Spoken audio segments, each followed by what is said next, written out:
Ciao ragazzi, benvenuti in questo nuovissimo video dove parleremo ancora una volta di scrittori, ma in particolare di uno scrittore. Negli ultimi, 2 anni vi ho portato una piccola serie chiamata appunto Scrittori, dove parlavo dei 10 motivi per cui leggere un determinato autore, ma questa volta voglio fare una cosa diversa.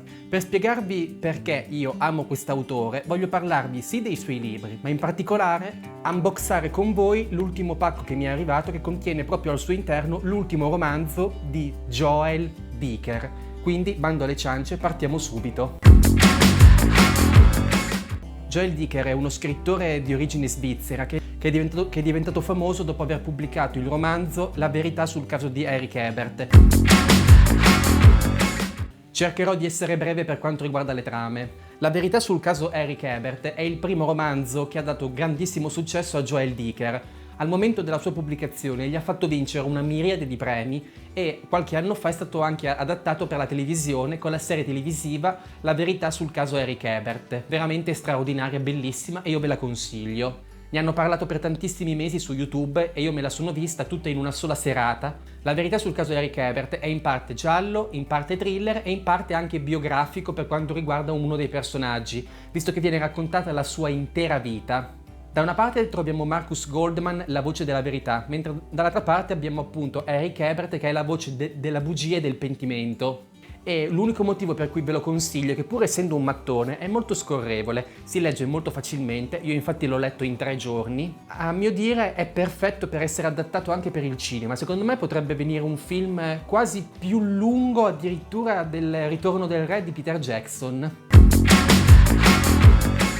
Joel Dicker però ha scritto anche un secondo romanzo con protagonista Marcus Goldman, che è questo, Il libro dei Baltimore, dove Marcus Goldman fa una ricerca su 2 famiglie Baltimore, una che vive da una parte degli Stati Uniti e l'altra che vive da un'altra parte, a cui però Goldman appartiene come membro. E la storia disgrega in varie parti dove Marcus analizza il perché una delle 2 famiglie Baltimore, pur essendo molto ricca, molto benestante, è arrivata a disgregarsi. Il libro dei Baltimore, pur essendo inferiore come bellezza rispetto alla verità sul caso Eric Ebert, secondo me vi intratterrà moltissimo. È bello, è appassionante, ma soprattutto a chi non piacciono i segreti di famiglia.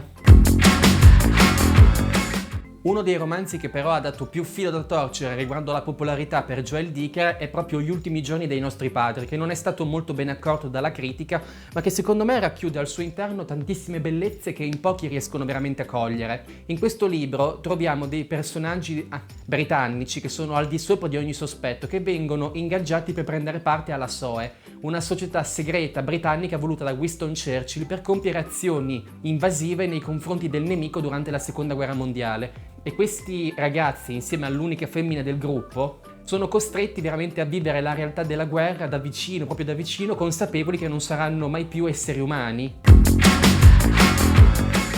Il successivo romanzo che ha scritto Joel Dicker è stato La scomparsa di Stephenie Meyer, che come struttura di capitoli, trama e anche stile narrativo si avvicina moltissimo alla verità sul caso Eric Ebert, visto che anche in questo caso ci sono continui flashback e rimandi al passato, un pluriomicidio mai risolto, che però a differenza del caso Eric Ebert, che lì c'era un potenziale colpevole, anche qui in Stephenie Meyer c'è un potenziale colpevole, che però si rivelerà particolarmente sorprendente come finale. Quindi questo è molto più mattone rispetto alla verità sul caso Eric Ebert, ma secondo me anche questo meriterebbe di essere adattato per una miniserie televisiva, magari di una ventina di puntate all'incirca.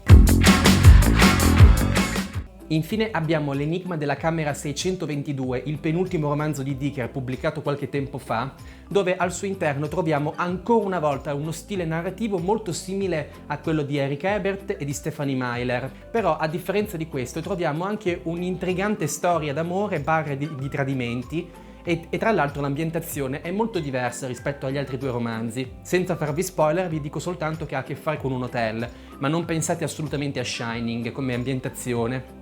Non è un horror, anche se in parte ci sono dei richiami al genere horror e potrebbe esserci qualcosa di leggermente soprannaturale, ma non vi faccio troppi spoiler.